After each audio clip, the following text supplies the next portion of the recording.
Hello everyone! Today, in this video, we're pitting facts against the fountain of youth.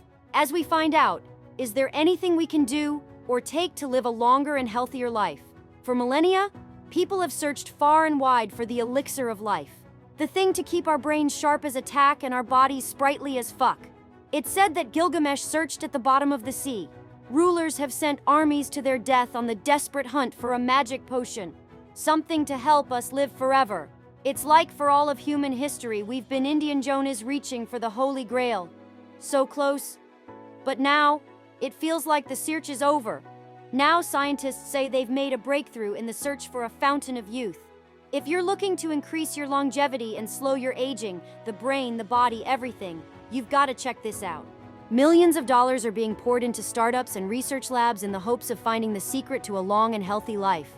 One place they're looking? In the blood from young people.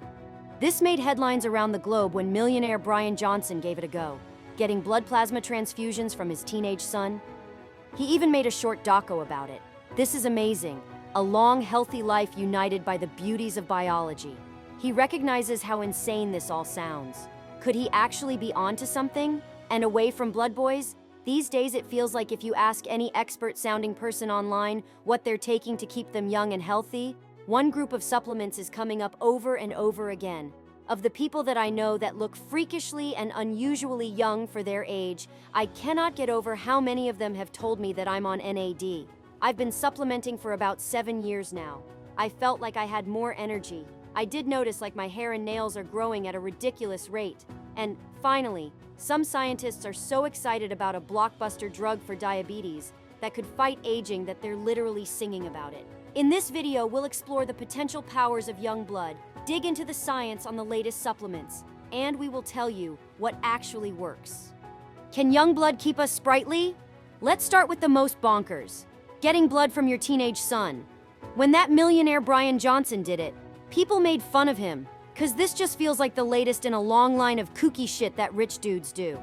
You know, while they're not getting into sketchy submarines, they're getting blood from their teenage sons. But the idea that there is some elixir of life in young blood is something that scientists have been looking into for decades. And one of those scientists is Jim White from Duke University. And he loves researching the potential magic inside young blood. It's the perfect mix of like sci-fi world meets academic science. And it's just been an obsession and a fun obsession. So recently, Jim did this study to find out what happens if you get some crotchety old thing and give it a ton of blood from a hot young thing. Now, Timothée Chalamet was busy, so Jim had to use the next best thing, mice. And his big question was, if the mouse, the old mouse, gets this young blood for a long time, could we then start slowing all the hallmarks of aging? The idea is that some old mouse would get blood from a younger one for about 12 weeks, which is roughly the equivalent of 8 years of human lifespan. So how on earth do you get all that blood from a young mouse into an old one? Basically, we join the mice together, surgically join them. So small incision on the flank of the mouse. Basically, the armpit to the hip is kind of the incision. You open that up, and then you bring that together with the other mouse. And it's basically like, you know, sewing two pieces of cloth together. This procedure of stitching animals together is called parabiosis. And it sounds pretty gruesome, but scientists have actually been doing it for over 100 years to study all kinds of things. So Jim does some cutting, then connects the skin and other tissues of the mouse, which is possible because these mice are basically identical twins, so genetically identical to one another. It just thinks it's, oh, that's another part of skin, that's my skin, and it fuses with it. Just like you would get a cut on your skin, and it would close. That's just biology doing cool stuff. And once biology has done its cool stuff, and all the blood vessels are fused, Jim runs these tests to see that yes, the blood of the young mouse is now flowing into the old mouse, and vice versa. Jim's team also checks to see how rough this whole procedure has been for the mice, look for markers for stress, and weirdly, after this pretty hectic procedure, the mice don't seem that bothered by it all. So they take a pretty harsh surgery, pretty well, and then within just a few weeks, they're cruising around together and like nothing happened. Yeah, so the mousies are walking together, squeaking together, sharing all that blood for 12 weeks, and then Jim's team gives them an anesthetic. And then we detach them, and then we let them live the rest of their days. And it's here where Jim and his team will really start to take a close look at these mice, to find out, did all of this work? Are the old mice healthier? And he said that he noticed this difference right away in the older mice, because compared to other old mice who went through this hectic surgery but didn't get the young blood, they got up from anesthesia quicker. Once we detached them a couple times, these mice just had a little bit more of a pep in their step. That was the first moment. So he lets the mice recover. And then Jim's team starts running some tests on them to find out stuff like, how fit are they? How strong are they? So that's like exercise test and grip strength. How do you measure a mouse's grip strength? So it's a little bar, and then the mouse grabs it and you just gently pull the mouse tail until they release it. So they tug and you can measure. Just very slightly and you can measure how much they pull. And then finally, measure what they're resisting against you. Jim also puts the mice in a little body comp machine. It's like those machines that you get at a fancy gym where it will show how much muscle and fat you have. And what Jim found is that the old mice that were getting all of that young blood, they had more muscle and they were leaner than old mice that didn't get the young blood. And Jim could even see a benefit here when he watched them around the cage and tracked their movements. They were running like laps, literally around their older cohorts there. They ran better, they were stronger, and they maintained this. Whereas the old mice just kind of took a dive. And then, did they live longer? With all these benefits? They did. Yeah, they lived. I think we got about 9 or 10% extension in longevity. The mice lived about 10% longer than other old mice, which Jim says feels like this true feat of science. We can extend life. And other studies doing this kind of surgery in mice have found that young blood can help rejuvenate livers and even brain stem cells. So we really wanted to know, how does this work? Like, what is it in young blood that's doing this? So that's the magic question. There's a few ideas running around the cage. Like, this could be about the immune cells that are swimming around in young blood. The beauty of the youthful immune system is, it doesn't get the credit it deserves. For the most part, our young immune cells cruise around. It picks off what they call senescent cells. Senescent cells are basically cells that have gone a little janky, which can happen more and more as we age. And when you've got more janky cells, it can lead to stuff like inflammation and even cancer. So typically, when these kinds of cells show up, the young immune system kills them. Gone. It could also be other stuff in young blood that could be making a difference here too. Like it can have higher levels of certain hormones, which have been found to help muscles and neurons grow. So that's idea number 1. There's something magical in young blood. But it could also be that there is something crappy in the blood of old mice that was kind of getting diluted out. And Jim saw some evidence of, because the young mice that were getting all of that old blood, they accelerate again. The power of the young blood. So what does all this mean for humans? Just remember, these mice were conjoined for the equivalent of 8 human years. 8! Sharing all that blood. So he's not sure that a couple of pints from a monthly transfusion would work the same magic. But who knows? Studies in people are just starting to trickle in. Like, we found one that got almost 20 folks with Alzheimer's and gave them the plasma of young men once a week for a month. They were just tested to see if it was safe, and it was. But they found something surprising. Some patients seemed to be doing a little better at things like feeding themselves or remembering to take their medicine, which is curious. Researchers are going to keep studying this. But for now, Jim isn't going to be putting his arm out for a transfusion of that sweet, sweet Gen Z blood. Maybe they'll all be laughing when they're 150 years old at everyone that didn't try it. Good for them, but I don't know. If it works, I hope it does. Do NAD boosters work? If you look at basically any healthfluencer's list of the stuff they're taking to live long and healthy, there's a particular group of supplements that comes up over and over and over. The internet is going nuts for them. It's all over socials, with some calling it the miracle cure for aging. And they're called NAD boosters. I shouldn't say NAD. NAD. That's what I call it anyway. Some people say NAD, but I say NAD. Melanie McReynolds at Penn State University was polite enough to laugh at my joke. Thank you. And after we talked about balls, she went on to say that there are feisty debates about NAD supplements, with some scientists saying they're dangerous and others saying they're a game changer. One person is ringing the alarm and the other person is saying, I take this daily. And you see influencers, you see scientists, even various people on reality TV are talking about taking these supplements, so it's everywhere. So what are NAD boosters? And do they work? To know what a NAD booster is, First, we gotta know what the devil NAD is. It stands for nicotinamide adenine dinucleotide. It's this coenzyme that's found in our bodies and is super important. So you have NAD in every single cell. So it lives everywhere in every single tissue. Basically, it is the food that fuels hundreds of reactions throughout your body, including reactions involved in repairing your DNA. So say if you're out in the sun for a long time, you may get UV damage. Your DNA is squealing. Oh no, I've been hit. I'm damaged. So enzymes come to the rescue to fix you up. And those enzymes are going to consume NAD. So NAD is like the food for the enzymes that we need to repair DNA? Exactly. And that's just one thing. NAD fuels our energy production, helps control our responses to stress and inflammation. I mean, you name it, NAD is right there. So when I think about NAD is playing a vital role in every aspect of biology and chemistry within our bodies. NAD is affected by aging. That's how it got wrapped up into this anti-aging world in the first place. Because as we get older, there's more stuff for NAD to do. We have more inflammation, more DNA damage. And since NAD is the fuel that feeds all these reactions, we start running out of it. So as we age, we have less NAD hanging around. It's not as drastic as infomercials or salespeople make it seem like, when you're 65, you lost 50% of your NAD. It's not that bad. You know, it's not that drastic. But is there a steady, slow decline that probably averages around 30%? Absolutely. And we think this is a problem.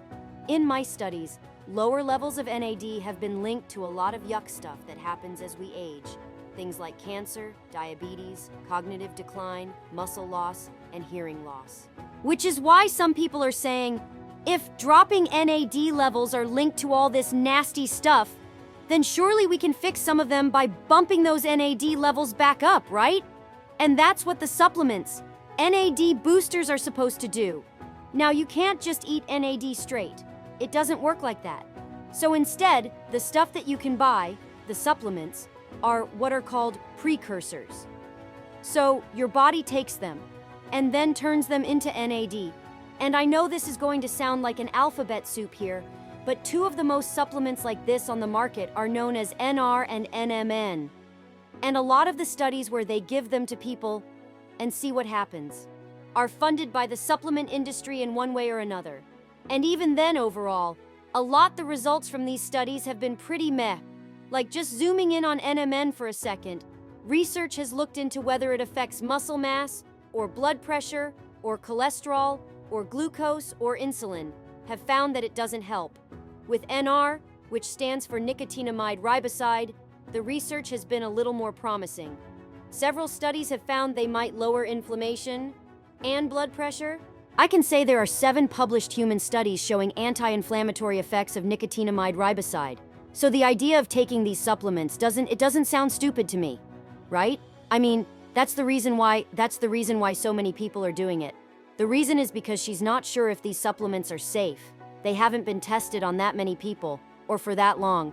And some early research in mice are showing that perhaps when we take these NAD boosting supplements, maybe we're not just gonna boost our NAD, but we might also be bumping up some other stuff. That's perhaps not so good for us. So for example, I have been worrying about this particular enzyme that can get cranked out when mice take these boosters. And this enzyme can drive changes to our genetics. And it maybe could increase our risk of cancer. And you know, there is this one study that took mice at increased risk for pancreatic cancer. It gave them a NAD booster and found that yes, it upped their risk for getting cancer. It's early days here, and there's just a lot we don't know about the benefits or the risks. Is metformin a game changer? So if you're slamming down the NAD boosters as your holy grail, maybe you chose poorly. But on the shelf of cups to choose from, and sorry if you haven't watched Indiana Jones in a while cause this analogy, you're gonna get lost a little. But on that shelf of cups to choose from, there's a drug that's been getting a lot of attention in this space, and it looks tantalizing, attracting headlines like anti-aging pills are real, and some of us are taking them without knowing it. And if you want to know more about this, there is one guy that everyone is talking to, Nir Barzilai, a professor at Albert Einstein College of Medicine in New York, and he's been thinking about this stuff for a long time. When I looked at my grandfather, I said, you know what's going on? How come when he was young, he had all those stories of bravery and achievement, and he barely can walk now? And so Nir wanted to know, how can we stop this from happening? Which took him to this drug that so many people are excited about. It's called Metformin. It comes from this gorgeous purple flower called the French lilac. And people have actually been using it for ages, saying it can work for all kinds of things. Metformin was used by mothers, grandmothers, healers to treat osteoarthritis, to prevent flu. Lots of stuff. But today, metformin is prescribed for type 2 diabetes because it helps control blood glucose levels. And it is a blockbuster drug. Over 150 million people around the world take it. But more recently, scientists like Nir have started thinking that maybe this drug could do a whole lot more. Perhaps it could boost our longevity. And one paper in particular kind of jump-started this. There was a study that really excited me. It was kind of a shocking study because it took people that are treated in pharmacies in the UK. They got around 180,000 people. And the researchers said, let's look at the people who had diabetes. Some of them were treated with metformin, and others were treated with another drug. They followed people for several years and found that those who were taking metformin were less likely to die by the end of the trial, compared to those who were taking a different diabetes drug. And it was by around a third, which is quite a lot. Since then, other research has shown similar things, that metformin helps people with diabetes live longer. And Nir says it's not only that. People on metformin who have diabetes have less cardiovascular disease, they have less cancers, they have less cognitive decline, Alzheimer's. Early research in mice has also found that metformin can help with a bunch of other stuff that's linked to aging, including reducing inflammation and boosting antioxidants, which could improve the health of our blood vessels. And Nir's like, well, if this drug is so great, at least for people with diabetes, what about the rest of us? All of a sudden, we said, you know what? Non-diabetics could do better on metformin, and there is a little bit of evidence for this. So, like in that big UK study, you know the one that shocked Nir? Well, they found something pretty odd, and it's this. People who have diabetes who were on metformin actually lived slightly longer than those who did not have diabetes. What we tend to think of as the healthy controls. Now, it wasn't by a lot, but it was enough for Nir to take notice. And that was kind of really cool. I mean, diabetes decreases lifespan, so we are expecting them to do worse, but they are on metformin and yet they do better. And it's studies like this that are really driving these exciting headlines, saying that metformin is the new anti-aging pill of our lifetime. But the thing is, there's been some newer research that's gotten a lot less buzz. And if we were writing the headlines for these newer studies, it would be, metformin doesn't make you live longer. Like, these scientists out of Denmark, they tried to replicate that big UK study. And they actually found the opposite thing, that people taking metformin for diabetes didn't live longer than healthy controls. Another huge study out of the UK compared people taking metformin for diabetes to a group without diabetes, and found that while in the first 3 years, the metformin group seemed to be living longer, after 5 years the trend reversed. For Nir, he told us that he doesn't think these papers are the nail in the coffin for metformin, and he's not losing hope. It's not about hope, it's about evidence. Nir says that what we really need now is a randomized control trial in older people who don't have diabetes, and that study is exactly what he's planning to do. This would help tell us if the drug actually does anything for aging, if you don't have diabetes. In the meantime, though, what metformin has going for it, unlike, say, NAD boosters, is that metformin is an FDA-approved drug, and it's pretty safe. Yeah, there's some side effects to look out for, like nausea, plus a recent study in men found that maybe it was linked to birth defects in their kids. We're not really sure. But if you're not trying to father a child anytime soon, it seems pretty low risk. How the nerds stay young. You've heard these before, but we'll say it again. Stuff like a healthy diet with fresh fruit and veggies, whole grains, olive oil, fish, and nuts. That has been linked to living longer. Research has found that exercise. While there's some debate about whether it can make you live longer, we have good research to show it can make you healthier for the years that you've got. And there's a few other things that can help you win the longevity lottery. So studies have found that being less stressed may save you from dying from heart disease. Something that's more fun to give a go is being more social, seeing mates, trying to avoid loneliness. That's been linked to longevity. And one of the most surprising longevity boosters we came across, hearing aids. Yeah, a study published this year found that people with hearing loss who regularly used hearing aids were 24% less likely to die compared to similar people who didn't use them. We're not exactly sure why that is. And finally, don't smoke. One huge study estimated that if you can quit before you're 35, it can add around 7 years to your life, which is more years than you'd get from having a young mouse sewn to your belly. So there you have it. Diet, exercise, stress management. I'll fact you next time.